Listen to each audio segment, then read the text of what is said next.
Et désormais, nous partons sur une autre proposition quand même, qui est plutôt la petite dernière, donc une proposition autorale. Un film qui, je crois, alors là, je vais laisser Sullivan quand même au micro, puisque c'est un film, toi, qui t'a marqué directement, que tu avais pu en plus voir en avant-première, Ouais, bien sûr. puisqu'il avait été présenté il y a quelques semaines. Effectivement, déjà en aparté, moi c'est totalement le langage cinématographique qui est le mien, donc je suis bon client, mais pour autant Avia Herzi, elle m'avait déjà impressionné dès la comment dire, tu mérites un amour en 2019, puis après Bonne Mère en 2021 de mémoire, et pour moi c'est un film qui continue parfaitement son début de carrière de cinéaste, et qui fait aussi écho avec son jeu d'actrice qu'on peut voir même l'année dernière dans Borgo. Il y a une cohérence finalement dans la petite dernière, et une cohérence surtout sur l'héritage direct ou indirect de Keshish, évidemment, quand on sait son lien malgré tout passé avec ce cinéaste. Donc pour moi, la petite dernière, c'est un projet qui est précis, qui est pudique, qui raconte parfaitement le parcours d'une jeune femme qui vit des expériences négatives par rapport à sa sexualité et aussi sa foi, mais avant tout, surtout, un rite initiatique la concernant. C'est un film qui a des idées de mise en scène, qui a un langage sur le regard, sur la difficulté à exprimer ses sentiments, sur par moments la bordélisation du dialogue qu'on avait aussi sur du Keshish, et plus récemment sur des films comme ceux de Sophie Le Tourmeneur. Donc non, pour le coup, c'est un beau film. Effectivement, il n'offre pas forcément plus que ce à quoi on peut s'attendre, mais quand on a aimé les deux précédents films de Avia Herzi, quand on est un grand fan de Keshish, quand on est un fan du cinéma français naturaliste, eh bien écoutez, c'est une expérience absolument régal. Je cherchais une régalade, c'est ça. C'est merveilleux, c'est merveilleux, voilà. C'est un film qui a été plutôt apprécié quand même autour de la table, même si j'y connais des limites. Joshua, d'ailleurs, que tu avais plutôt apprécié tout de même par sa proposition aussi quelque peu pédagogique. Oui, c'est vrai que moi, c'est la première fois que je vois un film de Asia Herzi, réalisatrice. C'est vraiment un très beau film, et c'est vrai que c'est un film où, notamment, on a une jeune comédienne qui naît à l'écran, qui est Nadia Meliti, et vraiment, elle crève l'écran. Et c'est vrai que Asia Herzi, comme tu en parlais, vient du cinéma de Keshish, et on retrouve pas mal de cinéma de Keshish dans les scènes, on va dire, de sensualité. Les corps sont super bien filmés, la caméra sait s'arrêter à quel moment, mais c'est vrai que j'ai pas trouvé, comme tu disais, plus. C'est vraiment un très bon film, l'actrice est vraiment exceptionnelle, elle a mérité il me semble qu'elle a eu le prix d'interprétation à Cannes, oui. Exactement, et vraiment, si c'est pas elle qui a le César de la meilleure révélation, on va voir ce qui va sortir, mais ça serait injuste. On est d'accord. Donc le film, faut savoir qu'il a eu la Queer Palm aussi, parce que c'est un film sur l'éveil lesbien, et c'est vrai que c'est un sujet rarement traité, enfin, on va dire dans un film qui a une si bonne distribution, et ça fait du bien parce qu'il évite quand même pas mal de clichés, parce que on a plutôt une arabe de banlieue, une banlieusarde. Pourtant, elle est pas mal éduquée ou quoi. Elle est quand même. Il y a cette tension entre sa sexualité et l'islam, mais qui est qu'au final pas mal laissée de côté. Ce que je trouve un peu dommage. Enfin, un peu dommage parce que le film est pas mal vendu sur ça. Enfin, c'est comme ça qu'on retient le synopsis.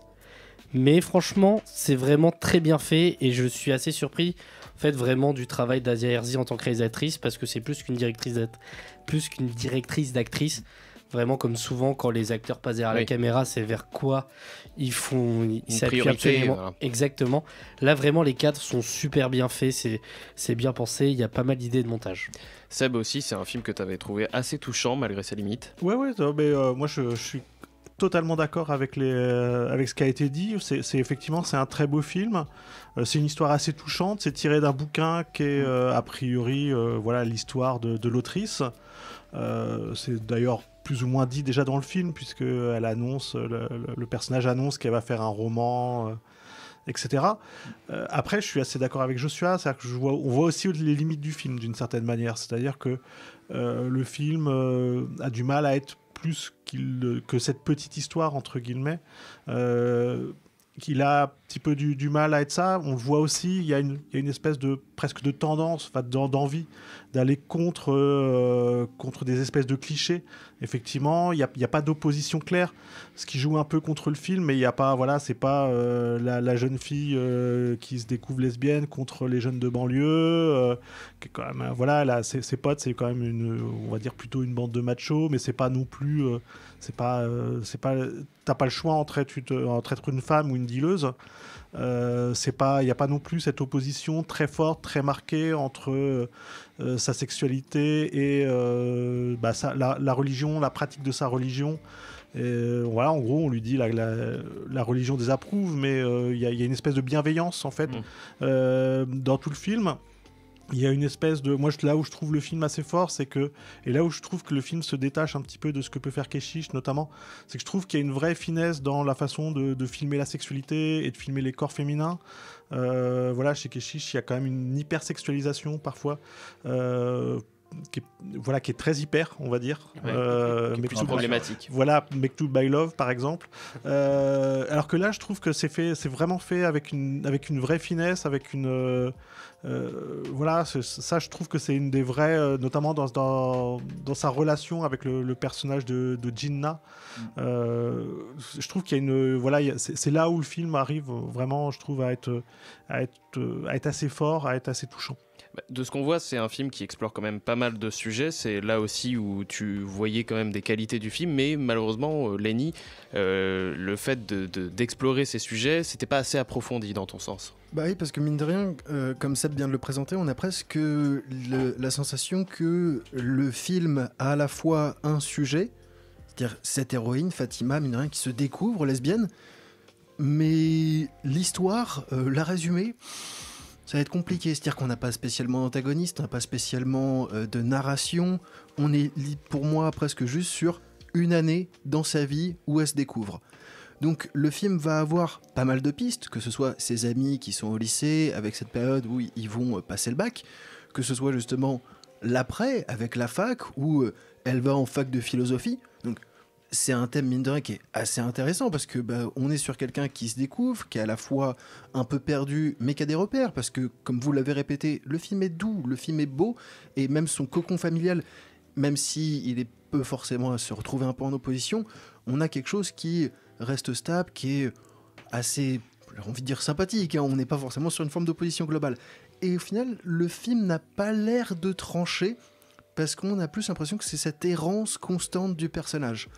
Personnellement, moi j'avouerais qu'il y a quand même un truc qui me fait personnellement tiquer, après je ne sais pas s'il était dans le bouquin d'origine, mais le fait est qu'on est cette adolescente, hein, cette jeune femme de peut-être 18, 19 ans maximum, qui va être éduquée par des femmes quand même vachement plus âgées, de peut-être 30, 45 ans facilement, parfois peut mettre un peu mal à l'aise. En tout cas, personnellement, ça met un peu une distance, hein. Ça peut être compliqué, même si la réalisatrice est quand même assez douée pour rester toujours dans le contrôle, et notamment dans une scène de voiture. Je n'en dirai pas forcément plus pour pas spoiler, mais là où on a un environnement qui est assez lourd, hein, soyons parfaitement honnêtes, la mise en scène est toujours dans un contrôle, on reste toujours très doux et jamais appuyé.